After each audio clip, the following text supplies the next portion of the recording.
ఈరోజు దుప్పుతూరు గ్రామం వచ్చాం. ఇక్కడ సర్పంచ్ గారితో, ఎంపీటీసీ గారితో, గ్రామ పెద్దలతో మాట్లాడటం జరిగింది. గత 22 సంవత్సరాలుగా దుప్పుతూరుకి జరుగుతున్న అన్యాయం, అసలు ఇది ఈ ఊరు ఉందా లేదా రికార్డ్స్లో? ఓ పక్కనేమో R&R ప్యాకేజీలో లేదంటారు, ఇంకో పక్కనేమో ఆస్తి పన్ను కట్టించుకోరు. అంటే ఈ ప్రభుత్వాల లెక్కల్లో ఈ భూమి ఉందా లేదా? అసలు ఈ ప్రభుత్వాలే ఏం ప్రభుత్వాలు ఇవి? గుడ్డి ప్రభుత్వాలే తప్పిస్తే ఏమనాలి? గత 22 దశాబ్దాలుగా మరి ఎంతమందో ముఖ్యమంత్రులు వచ్చారు పోయారు, ఎవరు పట్టించుకోలే. ఇప్పటి ముఖ్యమంత్రి అయినా పట్టించుకోవాలా దీనికి? ఈ కంపెనీ బ్రాండిక్స్ కంపెనీకి 60,000 ఉద్యోగాలు ఇస్తామని చెప్పారు, 23,000 ఉద్యోగాలు ఇచ్చారు, 1000 ఎకరాలు పైగా తీసుకున్నారు. అందులో 600 ఎకరాలు నిరుపయోగంగా ఉన్నాయి. ఆ 600 ఎకరాలు కూడా దుప్పుతూరు గ్రామస్తులకి ఎవరి దగ్గరనైతే తీసుకున్నారో ప్రోరేటాలో ఆ భూములు అప్పచెప్పాలా, ఇది డిమాండ్. అట్లనే ఈ గ్రామానికి సరైనటువంటిది తక్షణమే జిల్లా కలెక్టర్ స్పందించాలి. ఇక్కడ అంగన్వాడీలో ఉంది కానీ దానికి ఏం సదుపాయాలు లేవంటే మరి కలెక్టర్ ఏం చేస్తున్నట్టు? స్థానిక పరిపాలన ఏమైంది? ఇది గమనించరా?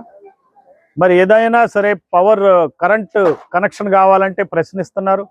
ఇక్కడ ఉన్నటువంటి జోనల్ మేనేజర్ ఏపీఐఐసి ఆయన కూడా నిర్లక్ష్యంగా జవాబులు ఇస్తున్నాడు. అంటే భూములు తీసుకుంటే, పేదల భూములు తీసుకునేటప్పుడు కథలు చెప్తారు, ఆ తర్వాత వాళ్ళని దుర్భర దారిద్ర్యంలోకి నెట్టేస్తారు. వాళ్ళు ఏదైనా వస్తే ఏదో అడుక్కునే వాళ్ళని చూసినట్టు చూస్తారు. ఎంత అన్యాయం! గ్రామస్తులు తిరగబడాలా, ఒక నిరసన చేపట్టాలా. తిరగబట్టడం అంటే చేతిలోకి చట్టాన్ని తీసుకోవక్కర్లే, అందరూ కూడా నిరసన తెలియజేయండి. గ్రామస్తులు నల్ల చొక్కాల ఉద్యమం ఇక్కడి నుంచి మొదలు పెట్టండి. ఉత్తరాంధ్ర నుంచి బయటకు వచ్చిన వాళ్ళ పెత్తనం తగ్గితే కానీ మీకు న్యాయం జరుగుతుంది. ఇక్కడ సీఎం రమేష్ కడప నుంచి వచ్చి ఉన్నాడు ఇక్కడ, మరి ఆయనకి ఈ సమస్యలు ఎందుకు పట్టించుకుంటాడండి?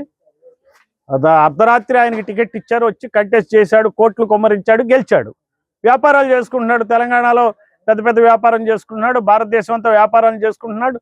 ఈ వ్యాపారస్తులు ఎంపీలు ఏంటండి? నాకు అర్థం కాదు. విశాఖ ఎంపీ భరత్ వ్యాపారస్తుడు, పెమ్మసాని చంద్రశేఖర్ వ్యాపారస్తుడు. వీళ్ళకి రాజకీయాలేంటి?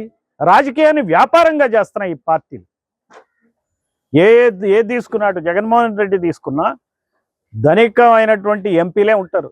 ఒక ఆయన ఉన్నాడు, ఒక ఎంపీ గెలుస్తూ ఉంటాడు ఎప్పుడు, మాగుంట శ్రీనివాసరెడ్డి అని. ఆయన ఎప్పుడు కూడా ఏదో ఏ పార్టీ ఉందో ఆ పార్టీ వైపు దూరిపోతాడు, గెలుస్తాడు. ఆయన కావాలి వీళ్ళకి. ఇట్లా డబ్బున్నోళ్లతో రాజకీయాలు చేసి పేదవాళ్ళకి అన్యాయం చేస్తున్నారు, భూములు గుంజుకుంటున్నారు. మరి చాలా దేశాల్లో, నెదర్లాండ్ కావచ్చు, ఆస్ట్రేలియా